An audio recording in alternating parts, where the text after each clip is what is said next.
ഞാനും സുക്കുമോനും കൂടി തൃശ്ശൂരുള്ള പുതിയ സുവോളജിക്കൽ പാർക്ക് കാണാൻ പോവാണ്.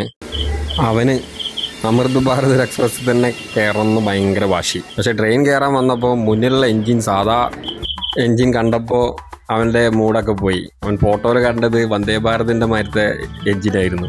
സാരല്ല, എന്നാലും അവൻ ട്രെയിൻ ഇറങ്ങിയതിന് ശേഷം അവനത് ഫുള്ള് കാണണം തന്നെ. അപ്പോൾ അതിങ്ങനെ കണ്ടിരിക്കുന്നു. ഇതാണ് സുവോളജിക്കൽ പാർക്കിൻ്റെ എൻട്രി. ആള് ഭയങ്കര പ്രതീക്ഷയോട് കൂടി നടന്നിങ്ങനെ പോകുന്നുണ്ട്. എൻട്രി ഫീ 70 രൂപയാണ്. പിന്നെ ബസ്സിന് പോകാൻ താല്പര്യമുള്ളവർക്ക് ബസ്സിന് 30 രൂപ എക്സ്ട്രാ ഫീസ് വരും. ഒരു പക്ഷികളൊക്കെ ഉള്ള സ്ഥലത്താണ് ആദ്യം കയറിയത്. പിന്നെ അവിടുന്ന് ബസ് കയറി ബസ്സിലിങ്ങനെ യാത്ര ചെയ്തു. പല പല സ്ഥലങ്ങളിലും കുറച്ച് ദൂരം, കുറച്ച് നേരം മുന്നോട്ട് പോയി കഴിഞ്ഞാൽ നെക്സ്റ്റ് സ്റ്റോപ്പിൽ അവിടെ എത്തും.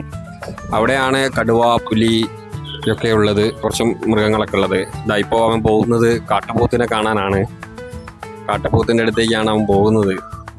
എന്തോ വലിയ സംഭവമാണെന്ന് വിചാരിച്ചിങ്ങനെ പോകുന്നുണ്ട്. ഇവിടെ അധികം മൃഗങ്ങളൊന്നും ഇല്ല, എന്നാൽ പുതിയതായതുകൊണ്ട് ഇവിടെ ഭയങ്കര ചൂടാണ്. അതുകൊണ്ട് അധികം മൃഗങ്ങളെ ഇവിടെ നിർത്താൻ പറ്റില്ലെന്നാണ് പറഞ്ഞത്.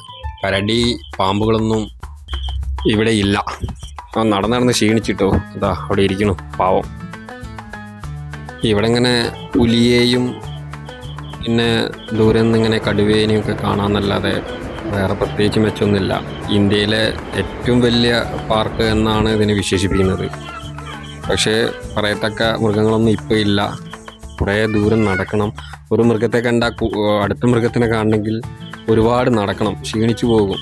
ഹിപ്പോപ്പൊട്ടാമസ് മുതലൊക്കെ ഉണ്ട്, പക്ഷേ ഇതിനൊന്നും ഇപ്പോൾ കാണാൻ പറ്റില്ല. അവർ വെള്ളത്തിൽ മുങ്ങിക്കിടക്കാണ്.